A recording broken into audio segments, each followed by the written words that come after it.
What's going on, y'all? KMBest here. Let's take a look at the best decks to climb in Marvel Snap. The nerf to Mother Askani has left the metagame in a bit of a weird place because both the maximal mid-range list with the most interaction for other mid-range lists, the Gambit V-Hand deck, and the maximal combo list, the Stick Combo Captain Carter list, both played Mother Askani. This has left the metagame looking for a new ceiling, and to my mind, that hasn't necessarily been found. But the closest that I've gotten is the Many Men list. I released a video on this deck yesterday if you're looking for a more in-depth breakdown, and it is, to me, a pretty clear contender, if not the clear-cut #1 deck in the game. This is an extremely powerful list that outpoints most mid-range decks pretty heavily and manages to play multiple powerful lane-winning threats in the form of movers and Isca. Now, there is a flex slot here that is Spider-Punk. You can play pretty much whatever you want in that spot. I've seen everything from Iron Fist to Web Sling to Prowler, and frankly, all of them are probably fine. I'm actually going to get around to testing Prowler sooner than later, I think, because at least maybe he does something that gives me an additional move. But as is, what I've seen out of this deck is the dominant mode is to make a multiple man and then make multiple of that multiple man. If your multiple man also have the ability to move, thanks to either Madam Web or the Spider from Peni Parker, so much the better. This is a deck that is able to combo off massively, to have things across multiple lanes, and to play Cosmo and Juggernaut to prevent people from running you over with interaction. A very powerful list, and I think a clear-cut contender for being the best in the game. There are about 8,500 different versions of Batroc move. That is the other thing that was a big change in the OTA. Not necessarily that anything happened to buff these archetypes particularly, but that a lot of their natural predators, cough, cough, Gambit, got taken a little bit out of the metagame for now. And I think that you'll see a lot of decks like this built around the Batroc shell, and it's really just a question of what they want to do on top of that. This list from Iris is looking to mimic the multiple man list. These guys both have the same kind of end game in the sense of being a Juggernaut Cosmo deck, but the mid game is a little bit different. Top end Juggernaut Cosmo Isca, mid game a lot more consistent, but a lot less explosive. Probably a more common version, and I'm not sure I like it all that much, but it is more common, is this build of the list. Now, I do think that this list suffers from many of the same things that it previously suffered from. The biggest among them, of course, though, is the fact that if everyone else who's like playing a good deck, there's a lot of move decks running around, your Professor X feels really awful in a world where other people are playing Batroc, where other people are playing multiple men, right? A lot of why this list kind of made sense was because people were playing things like V-Hand and the Captain Carter combo deck, which don't really get on the board before turn 6, and so you're just able to get a lot of free wins off Professor X, and that context is very different now.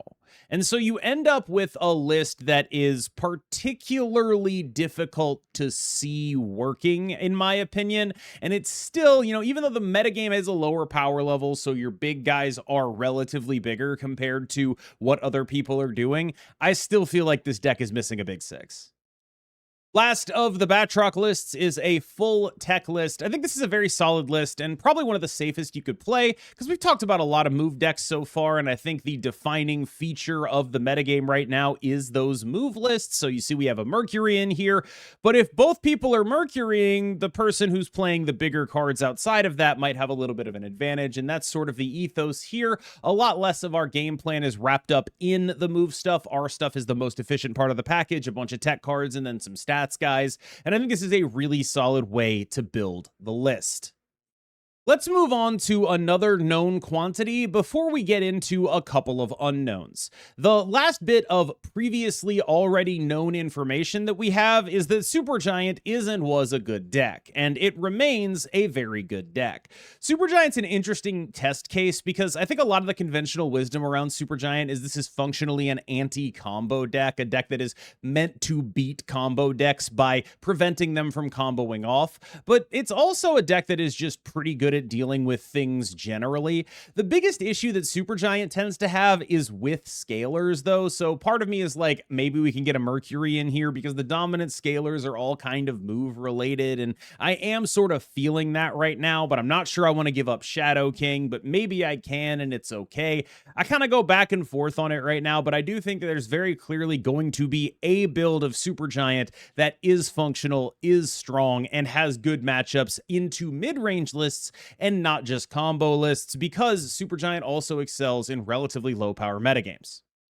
Here's where things get a little bit weirder. Aurora is a deck that has a lot of potential output, but is fairly predictable in where that output goes. This is a deck where mispositioning your thing first steps could get you in a ton of trouble. Now, I typically, in recent days, have been playing this list with Cosmic Ghost Rider and Mercury instead of Drax and thing first steps. But I think that's a very specific choice that I made because of some very specific things happening at High Infinite. So I'm showing you the default build of the deck and then telling you what I have typically done.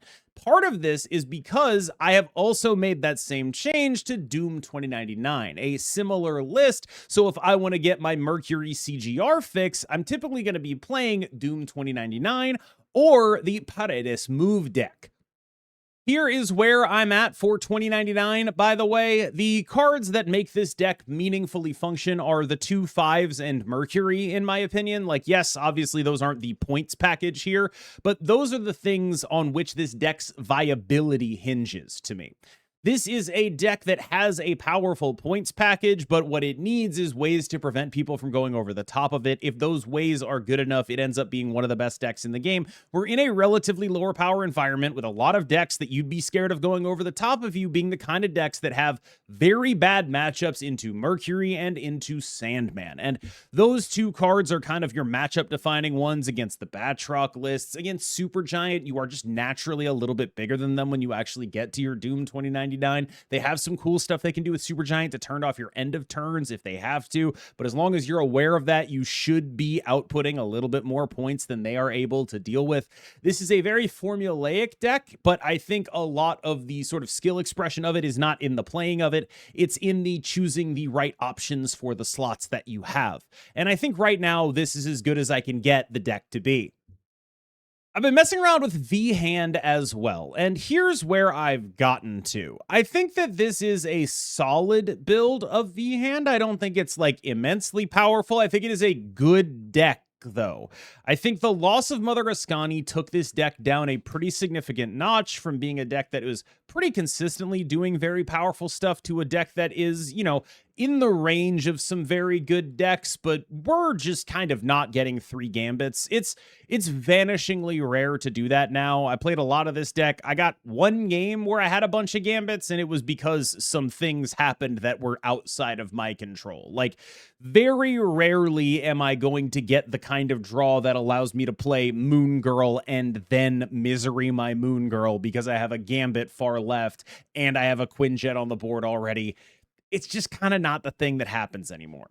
And Gambit is definitely the thing you're trying to copy a lot more than V-Hand is. Now that we're like we have like a lot less energy sheet in the deck without the Mother Askani stuff. So V-Hand copies end up relatively better than they previously were, but still it's like that used to be like kind of our floor. And now we don't have as much of a ceiling. I don't think this is bad. I think this is a good deck, but that's a pretty big fall from what it was previously.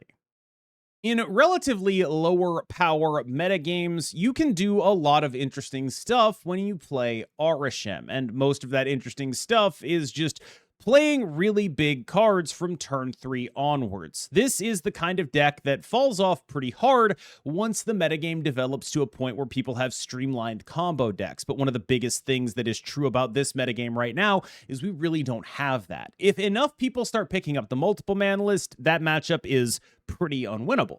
But the more people are playing like, here's my Batroc mid-range deck with a bunch of tech cards and stuff like that, the better off Arishem is, because it's the kind of deck that is built to Big Brother mid-range. Really, it's fairly similar to Doom 2099 in that kind of construction, where it's like the ethos here is just, I'm going to be bigger than you, and that's it. Where at least Doom 2099 has the ability to be like, I have Sandman, I have Mercury. You kind of don't with RSM. Like, those cards are in your deck, but you can't reliably count on them, so you got to make them count when they happen. The Heimdall in here, this list as a whole, actually comes from gamer Heim Dizzler. Won me so many games with this list because approximately 0 people are ever playing around the Dizzler in an RSM deck. Everything changes around Phantom X, but basically nothing changes for Phantom X. The eagle-eyed viewers among you will be able to spot that there has been at least one change to this deck. That is, of course, that Mobius M. Mobius has become Mercury. I think the previous 12 minutes of this video will help you understand why that is. But this is a deck that is occupying a relatively similar position to what it was previously, although I do think that there's a little more stress on it, weirdly, because this deck was actually quite good at dealing with combo decks, and it isn't exactly in that same space as it was, where a lot of the things that were running around were combo decks that you could play smart Sarah Tech style games against. Now you're very much sort of in the mid-range pit, and you're not necessarily unwilling to be there, right? Like, this is a good deck with good point output, good removal, good stats. There's a lot to be said for a deck like this, but sometimes it can just get out horsepowered in a way that is meaningful, and sometimes you aren't necessarily drawing your tech cards when you need your tech cards, and you kind of need those to actually happen. And sometimes people will Cosmo your Bucky Barnes lane, and you're like, oh man, there goes most of the points I was going to get this game. Like, it's not a bad deck. Again, I feel a lot about Phantom X like how I feel about the current iteration of the V-Hand list, where it's like, this is totally fine and a very good deck, but I do feel like it's missing some octane to be one of the absolute best decks or contend for being the best deck, the way some of the stuff at the top of the list feels. But like, yeah, if you ask me like my top 7 decks in the game, this would probably be on there. Let's get a little bit weird. This is the version of the super giant discard list that I see most people playing. I'll be 100% honest here. I don't know what the Electra is doing. This is just the list I see people playing, and boy, are they playing that Electra. But the basic premise of this list is that what you want to do is supergiant your MODOK face down, final turn, Moon Girl, make a bunch of copies of things like Proxima Midnight and Wolverine and Dakin Shards and Marrow, such that when your MODOK reveals, it's 1 billion points. You can also tutor your MODOK with a Blink, who is basically always going to guarantee that MODOK that is in the deck comes out of the deck after you play perhaps a Moon Girl. This is a fairly strong list that is legitimately like one of the more solid combo-y lists in the game right now, because the point ceiling on the deck, on other decks I should say, is significantly lower than it previously was. And so because of that, when you're doing something like 2 Marrows, 2 Proximas coming out of hand, that's actually like kind of enough to win some lanes nowadays, especially if you're getting additional points in the form of Morbius and Meek on the board. There's real power here in this list, and I think there is something to be said for that. It is kind of a straight up combo list, but it's a combo list that looks and plays a little like a mid-range deck. I promised myself I would make a note of this, which is, whenever I talk about lower power metagames, last time it happened, I promised myself I would mention Discard, because Discard is actually like a very solid deck when you are trying to do things in lower power metagames. And I'm not saying that this specific list with the Moon Knight stuff that's happening, no Dracula, no Apocalypse, I'm not saying you have to play it like that. I'm not saying you have to have like no Scorn, and do the Swarm stuff and do the Marrow stuff. I'm really just talking about the archetype here. So don't take the list too incredibly seriously. But really what I'm getting at here is that Discard is actually really good at point output. Like, just a really good deck at outputting points. Whether you want to do that by virtue of Scorn and Dracula and Apocalypse in this shell, I think that is totally fine for you to want to do. I just want to bring people's attention to this because there are a lot of situations where I think discard is an underrated deck. And I think the archetype right now has a real shot at doing something that it hasn't in a long time. And that is being one of the biggest decks in the metagame. This is largely because there aren't a lot of other decks doing it. And I think maybe that window is already closing if enough people pick up the multiple man list and pilot it well. But right now, somebody I'm fairly sure can have more success with discard, not necessarily this build, than they had previously. The same goes for Nimrod. Really what I'm trying to express here is that if you're playing a deck that's going way over the top right now, that is a good space to be. And whatever it is that you're trying to do, being an over-the-top deck is something that is always something people should be aiming for in deck building. It's a space that was controlled by the Carter combo deck, which you'll notice we haven't talked about. And the reason I haven't talked about the Carter combo deck is I just don't have a list that I'm actually happy with. I've played a bunch of them. None of them feel particularly compelling. I don't know which of them I would choose to put on a list like this, so I'm just not going to do it. I don't think that deck is dead. I just think it needs a little more time in the oven before I feel even remotely confident of doing anything with it. It seemed fine, but not spectacular. Meanwhile, I've been playing against Unhelpful Yoda on Nimrod, and every time I play against him, I'm like, this is the scariest thing on earth. Because the Captain Carter combo deck took such a massive nerf, suddenly we're in a world where, oh wait, what is actually the best ceiling deck? And Nimrod can ceiling for ceiling with the best of them. This is a deck that can go absolutely massively tall right now, and there just is enough to be said for being a deck that does that. Last up, we have Clog, which typically has a pretty mediocre matchup against move decks, but Mercury makes that a lot closer. And I think this deck is pretty solid, to be completely honest with you. I think this does some real stuff. And there is a lot to be said for in a metagame where things are relatively minimal. Like, I think this deck has a lot of good matchups against a lot of things you might commonly see because a lot of decks are kind of filling up a lot of the board right now. When you look at an Aurora deck, or you look at a Doom 2099 deck, or you look at a move deck, when you constrain them from being able to access their board space, it's a very meaningful constraint. And this is true even against some of the weirder decks, right? Like, this kind of Clog stuff's actually kind of decent if you're going to be able to stop someone from, I don't know, Black Panther Zolaing you, right? Like, there's stuff here that is meaningfully compelling, that is actually kind of actively good into the metagame, and I am, you know, pretty impressed with how it's been so far.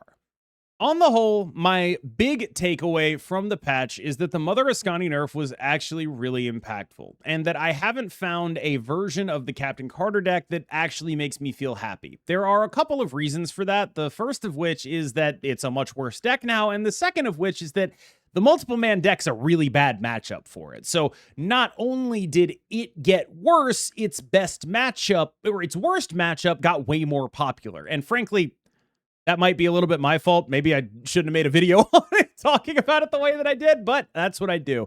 Honest about that stuff to a fault. That is what it is.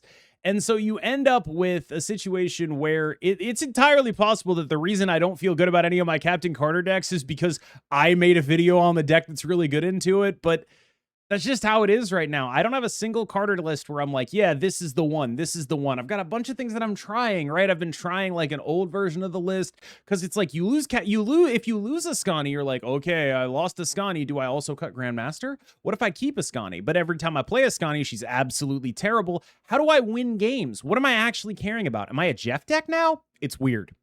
So that one definitely needs more time in the oven, but it's not to say that it's dead. But I think that both that and V-Hand have some work to do. As is, I think the name of the game right now is move stuff, and Mercury does exist, and I think will likely exist in greater numbers in the upcoming week. So we'll see how that pans out. As always, I've been KMBest, you've been phenomenal, and I will see you in the next one.